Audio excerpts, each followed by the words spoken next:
नमस्कार, स्वागत है आपका अपने उत्तराखंड में। मैं हूं आपके साथ गीतिका पंत। तो बुलेटिन में बात सबसे पहले आज हरीश रावत की। हरीश रावत कांग्रेस छोड़ सकते हैं, इस कयास के बीच उत्तराखंड कांग्रेस के नेता दिल्ली तलब किए गए हैं। सूत्रों के हवाले से खबर है कि आला कमान ने हरीश रावत, गणेश गोदियाल, प्रीतम सिंह को दिल्ली बुलाया है। आज देर शाम तक सभी नेता दिल्ली पहुंचेंगे और कल पूरे विवाद पर बातचीत होगी। बताया जा रहा है कि कांग्रेस नेता राहुल गांधी से मुलाकात करेंगे। वहीं नेता प्रतिपक्ष प्रीतम सिंह ने न्यूज 18 से बातचीत में बताया कि पार्टी में कोई खेमेबाजी नहीं है और हरीश रावत हमारे सीनियर नेता हैं। वहीं प्रभारी देवेंद्र यादव को लेकर बताया कि जब ये प्रभारी बने तब से संगठन मजबूत हुआ है।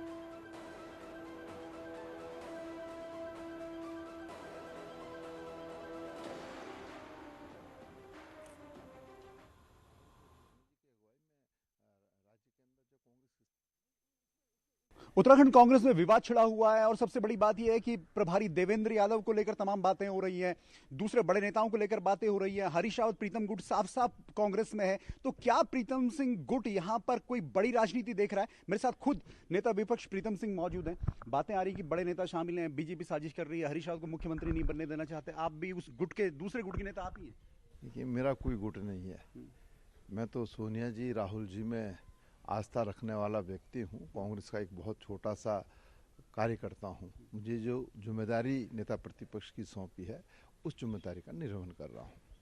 हरीश रावत जी हमारे बहुत वरिष्ठ नेता हैं और मैं समझता हूँ कि वो जो है इन परिस्थितियों में जो है कांग्रेस को आगे ले जाने का काम करेंगे। जिस तरह झगड़े सामने आ रहे हैं, खुलकर सुरेंद्र अग्रवाल कह रहे हैं कि बड़े नेता बीजेपी के साथ शामिल हैं, देवेंद्र यादव खुद यहाँ पर पूरा डैमेज करना चाहते हैं। प्रभारी, आपको लगता है प्रभारी की पोजीशन को आप क्या देखते हैं? देखिए, प्रभारी जी की नियुक्ति जो है राहुल जी ने की है और प्रभारी जी ने यहाँ आकर के कांग्रेस को मजबूत करने का काम किया। और मैं कह सकता हूँ कि जब से वो आए हैं लगातार जो है उन्होंने प्रदेश में कार्यक्रम दिए, तदनुसार जो हम सब लोग बढ़े हैं। अब किसी ने कोई बात कह दी, मैं समझता हूँ कि सार्वजनिक तौर पर ऐसी बातें नहीं कहनी चाहिए। बाकी जो है राष्ट्रीय नेतृत्व जो है सब चीज़ें देखने का काम करें। ये झगड़ा सुना दिल्ली भी जा रहा है, आप लोगों को दिल्ली बुलाया गया? नहीं, ऐसा दिल्ली झगड़े वाली बात नहीं है। दिल्ली तो जब हम जाते हैं राष्ट्रीय नेतृत्व से जो है समय समय पर सब लोग मिलते हैं। वैसे एक बात ये आ रही है कि कहीं आप जाते हैं, कहीं हरीश रावत जाता है, भीड़ सब जगह पे। ये भीड़ किसके लिए, नेता के लिए भीड़ है या कांग्रेस के लिए भीड़ है? नहीं, देखिए, हम जाते हैं, स्वाभाविक बात है कि लोग कहते हैं कि आपको आना है तो हम जाते हैं। तो ये कांग्रेस के लिए है, राहुल जी और सोनिया जी के प्रति लोगों का जो है समर्पण है। आज लोग जो है सोनिया जी, राहुल गांधी जी के नेतृत्व को बड़ी आशा भरी निगाह से देख रहे हैं, तो लोग आ रहे हैं। तो हरीश रावत के ट्वीट का आपको क्या लगता है? आप भी बड़े सीनियर नेता हैं और दूसरा गुट, साफ तौर पे हम कहेंगे कि दूसरा गुट आपका माना जाता है। आपको क्या लगता है इसके झगड़े का कांग्रेस को फायदा हो रहा है, नुकसान हो रहा है, क्या होगा सर? नहीं, मेरा कोई गुट नहीं है और मैंने कहा कि हरीश रावत जी हमारे वरिष्ठ नेता। पब्लिक कैसे देखेगी इसको? पब्लिक को तो ये डर लगेगा कि भाई नेताओं में आपसी झगड़ा है तो कहीं हमें लॉस ना हो या कांग्रेस को वोट का लॉस ना हो। नहीं नहीं, ऐसा नहीं है। लोग हर चीज़ को समझते हैं, जानते हैं और वो निश्चित रूप से जो है क्योंकि भाजपा ने उत्तराखंड को लोगों को जो घाव दिए हैं उसको जो है लोग भूले नहीं है, इसलिए वो भाजपा को सबक सिखाना चाहते हैं। राहुल जी और सोनिया जी की अगुवाई में राज्य के अंदर जो कांग्रेस की सरकार बना, सबसे इम्पोर्टेंट है कि हरीश रावत मुख्यमंत्री बनेंगे, प्रीतम सिंह मुख्यमंत्री बनेंगे, मुख्यमंत्री कौन बनेगा ये भी एक झगड़े की बहुत बड़ी वजह है। और टिकट किसके खेमे को ज्यादा मिलेंगे? नहीं, देखिए, खेमे वाली बात नहीं है कांग्रेस में। मैं समझता हूँ कि कांग्रेस का एक साथी पूरी तरीके से जो है सोनिया जी, राहुल गांधी जी के प्रति समर्पित है और राष्ट्रीय नेतृत्व जो है निश्चित रूप से जो जीतने की स्थिति में होगा उसको टिकट देने का काम करेंगे। मुख्यमंत्री बनने की बात है, जब हम 2022 में चुनाव जीत जाएंगे राष्ट्रीय नेतृत्व तय करेगा। जिसको भी जिम्मेदारी सौंपी जाएगी सब लोग उनके साथ लामबद्ध होंगे। अभी झगड़े में नहीं पड़ना चाहिए किसी को? नहीं, देखिए, कोई झगड़ा ही नहीं है। तो साफ है, आपने सुना नेता विपक्ष प्रीतम सिंह जिनका साफ कहना है कोई झगड़ा नहीं है, लेकिन जो सब कुछ तय करेगा, चाहे वो टिकट हो, चाहे वो मुख्यमंत्री बनने की बात हो, सब कुछ राष्ट्रीय नेतृत्व तय करेगा। तो अब सभी नेता दिल्ली पहुंचेंगे और देखना होगा कि दिल्ली में इस झगड़े का क्या समाधान निकलता है। कैमरा से भरत शर्मा के साथ दीपांकर भट्ट, न्यूज 18 देहरादून। हमारे संवाददाता दीपांकर हमसे जुड़ रहे हैं। दीपांकर, ये एक बड़ी खबर आ रही है सूत्रों के हवाले से कि आलाकमान ने सभी कांग्रेस के बड़े नेताओं को दिल्ली बुलाया है। जी दीपांकर, क्या जानकारी इस पर? बिल्कुल, अब ये बात लगभग कंफर्म हो चुकी है। दो बड़ी खबरें इस वक्त देहरादून से है। पहली बड़ी खबर यह कि सभी कांग्रेस नेताओं को दिल्ली बुलाया गया है। कल दिल्ली में बैठक होनी है। ये बात प्रीतम सिंह जो नेता विपक्ष है उन्होंने भी मानी है और प्रदेश अध्यक्ष गणेश गोदियाल ने भी साफ तौर पर कहा कल बैठक होगी। इस बैठक में वेणुगोपाल जो महासचिव है संगठन के राष्ट्रीय एआईसीसी के वो मौजूद रहेंगे। इसके अलावा राहुल गांधी से भी बैठक हो सकती है। जिस तरीके का विवाद है, मेरे साथ इस वक्त गणेश गोदियाल मौजूद है जो प्रदेश अध्यक्ष हैं और कल तक उनकी तरफ से कोई कमेंट इसमें खुलकर नहीं आया था, लेकिन आज उनसे बातचीत करेंगे। सर, पूरा विवाद अब दिल्ली दरबार में जा रहा है। कोई विवाद वाली बात नहीं है, ये प्रकरण आप इसको कह सकते हैं। विवाद नाम देना मैं समझता हूँ कि ये उचित नहीं होगा। ये एक प्रकरण है जिसमें हरीश रावत जी ने संगठन के विषय में कुछ दिक्कतों का एहसास किया है और पहले से ही हम इस बात को हम कह रहे हैं कि कुछ दिक्कतें हैं, इसको ठीक किया जाने की आवश्यकता है। चूँकि उन्होंने ट्वीट के माध्यम से ये बात कही है, उन्होंने पहले पार्टी के अंदर इस बात को कहा और हमने भी इस आशय के प्रस्ताव हाईकमान को भेज रखे हैं और मैं ये भी जानता हूँ कि उस स्तर से ये इसको ठीक करने की कवायद जारी है।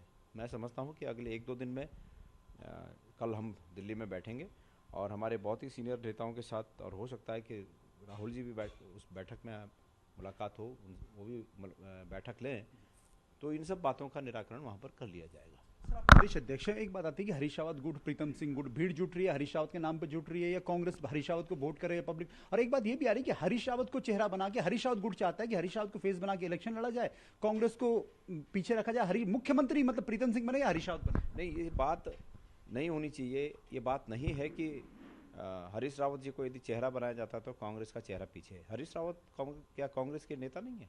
अगर हरीश रावत कांग्रेस के नेता हैं और इस प्रदेश में सर्वमान्य नेता हैं, इस प्रदेश में सर्वाधिक पसंद किए जाने वाले नेता हैं, तो कांग्रेस का ही चेहरा है। तो कांग्रेस और हरीश रावत जी को अलग अलग किए जाने की और अलग अलग चेहरे की व्याख्या उसमें की जाए, मैं समझता हूँ ये बात ही उचित नहीं है। इस बात को उठाना ही गैरवाजिब बात है। नहीं, पर अभी जो झगड़ा चल रहा है वो ये भी है कि टिकट किसके 70 टिकट होंगे, 70 में से मान लिया जाए कि 30 टिकट जो पक्के हैं कि उन्होंने लड़ना ही इलेक्शन, 40 लोग ऐसे होंगे जिसमें प्रीतम सिंह भी कुछ नेता मांगेंगे, कुछ हरीश रावत मांगेंगे, कुछ प्रभारी, कुछ आप, तो 4 लोग तय करेंगे कि किस किस को टिकट देना। इसका झगड़ा भी है।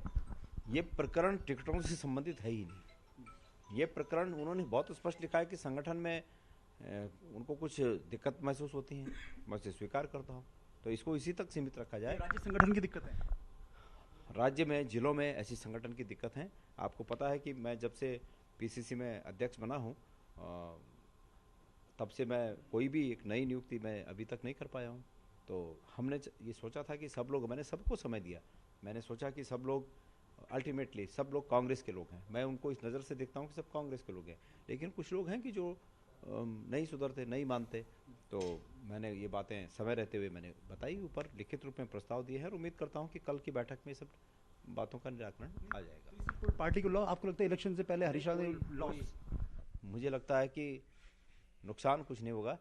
जो भी निर्णय होंगे उन निर्णयों से और अधिक फायदा पार्टी को होगा। हरीश रावत जी निश्चित रूप में निर्विवाद नेता हैं, सबसे सर्वमान्य नेता है और इस प्रदेश में पसंद किए जाने वाले नेताओं में वो नंबर 1 पर हैं।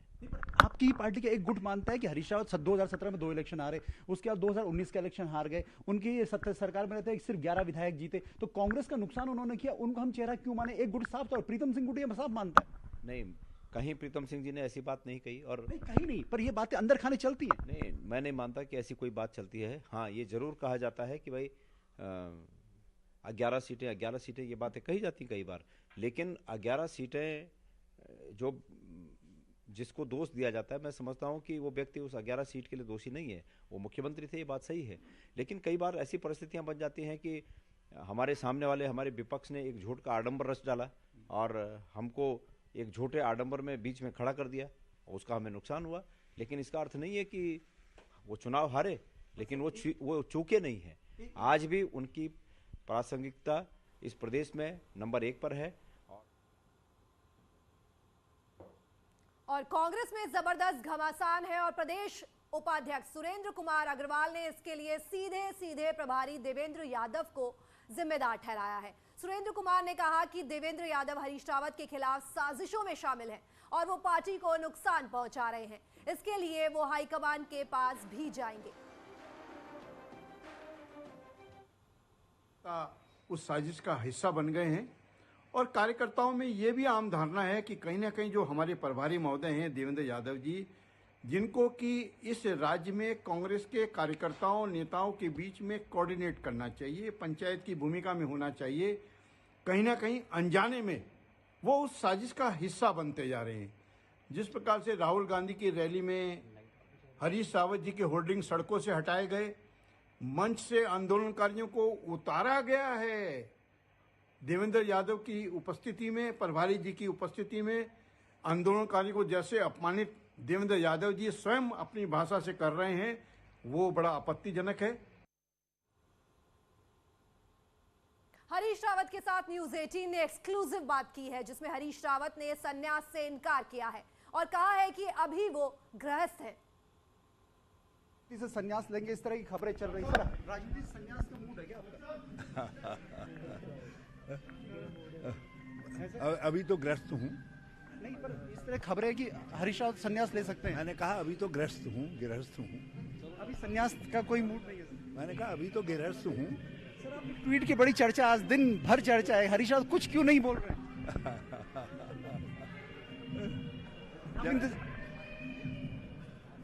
जब बोलना होगा तो सबसे पहले आपको याद करूंगा। तो आप देख सकते हैं कि हरीश रावत कुछ भी बोलने को तैयार नहीं है, ना अपने संन्यास की बात। उन्होंने कहा कि अभी मैं गृहस्थ हूं, यानी संन्यास लेने का फिलहाल मेरा अभी कोई मूड नहीं है। लेकिन सबसे बड़ी बात है कि जिस ट्वीट को लेकर पूरा ये विवाद पनपा, उस पर हरीश रावत अभी भी कुछ बोलने को तैयार नहीं कर रहे। दीपक उपाध्याय, दीपांकर भट्ट, न्यूज 18, देहरादून। और यहाँ रुक रहे एक छोटे से ब्रेक के लिए, जल्द लौट रहे हैं।